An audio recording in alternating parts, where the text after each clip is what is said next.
శిరసు సింహాసనం పొందిన చంద్రుని గౌరోజనం నిన్నే చేసింది వేళ కోళం ఎక్కిన మదం దిగిందిగా తగిన ఫలం దక్కిందిగా ఏమైపోయింది గర్వం అదే శివుని శిరసు సింహాసనం పొందిన చంద్రుని గౌరోజనం నిన్నే చేసింది వేళ కోళం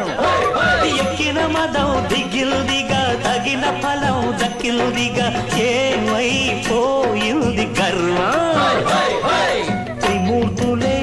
నిన్ను గని తలొంచరా నిరంతరం మహిమను కీర్తించరా